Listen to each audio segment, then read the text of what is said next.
চ্যাটজিপিটিকে প্রশ্ন করেছিলাম পাগলদের মাথায় এত অগোছালো এবং এত নোংরা থাকার পরেও কিভাবে তাদের মাথার চুল এত ভালো থাকে।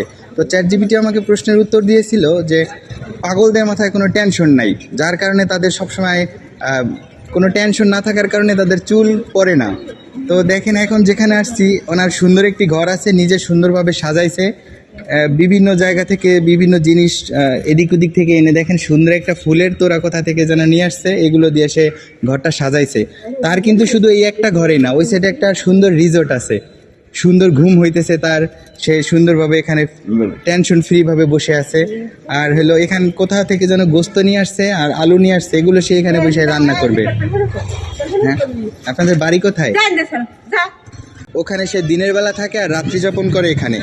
এখানকার জায়গাটা যদি একটু দেখতেন, এটা কিন্তু আপনার ভিতরে সুন্দর বিছানা করা আছে, ভিতরটায় এখানে সুড়ঙ্গ করা আছে, আর এই সুড়ঙ্গের ভিতরে এখানে সে থাকে। এটা তার শুধুমাত্র রাতে থাকার জন্য, আর দিনে থাকার জন্য তো সুন্দর খোলামেলা পরিবেশ আছেই। আল্লাহ আমাদের সুস্থ রেখেছেন, ভালো রেখেছেন, চিন্তা করার শক্তিও দিয়েছেন। ঠিক আমাদের এই বয়সেই আল্লাহ এই মেয়েটিকেও সব কিছু দিয়েছেন, শুধু চিন্তা করার ক্ষমতা দেননি। সুস্থ থাকা আল্লাহর এক অশেষ রহমত।